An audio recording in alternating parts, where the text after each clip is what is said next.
So first, let's talk about the NT scan. All right, the scan that you do for nuchal translucency. Now, this alone can be asked as a short note in your exam, and you should write it down as bullet points, and only those points which I am telling you right now over here. If you write down, it will be sufficient for your answer.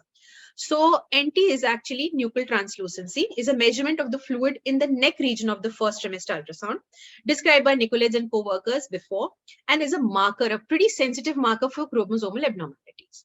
You know that NT scan is increased in NT is increased in, that is nuchal translucency is increased in the fetuses with chromosomal abnormalities, and it's also increased in fetuses with congenital heart defects.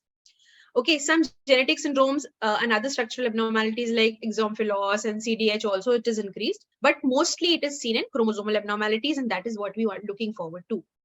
Usually, a nuchal translucency of more than 3 millimeters during your 10 to 14 weeks period, or more than 5 mm after 14 weeks is abnormal, and you should know that. All right, so this line is from a standard textbook. Just remember this figure, because in many textbooks it's not given. I was searching in real important textbooks as well, and I did not get the range of nuchal translucency, because you should remember that. So anything above 3 millimeters between your targeted period is abnormal. 2.5 is equivocal, but 3 is definitely abnormal. So what is the criteria for accurate measurement of nuchal translucency? See, I repeat that these classes that I take are at the level of postgraduate, right? So then why am I talking about all these things as, this is basically ultrasound measurements. Why? Because this, at least this much is expected out of you even as a postgraduate. All right. So you are no fetal medicine expert. So I do not expect you to go very in depth of all these things, but these are basic things which you need to know even as a postgraduate, which is why I have included this.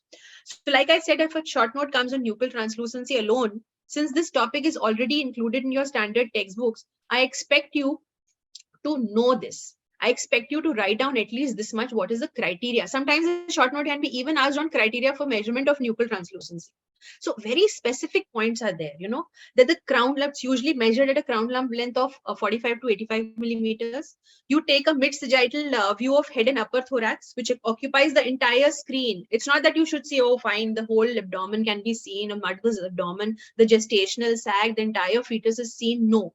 I don't want to see the entire fetus. Once you've measured the crown lump length, you go to just then, zoom it so that the entire upper thorax and head can be seen, and that too mid-sagittal view. No, ipsilateral views. I just want a mid-sagittal view. So an expert ultrasonologist will be able to do that.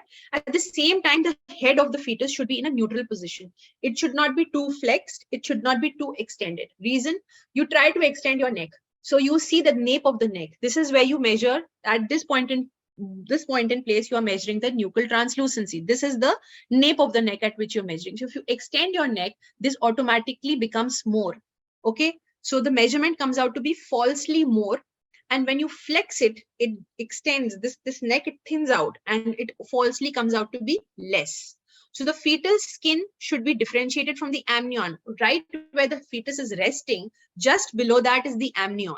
It should be differentiated from that. So the calipers should be above that, above the amnion. And that you can easily make out through fetal movements, because the neck will keep on shifting a little. And the widest part should be used. The calipers for measurement should be placed on the inner borders of the white line. Okay, the white line also is pretty thick. So these kind of small but important things are there. You should know these things even at your level. So nuchal translucency measurement should be repeated, and the maximum reading that meets the criteria should be taken into account.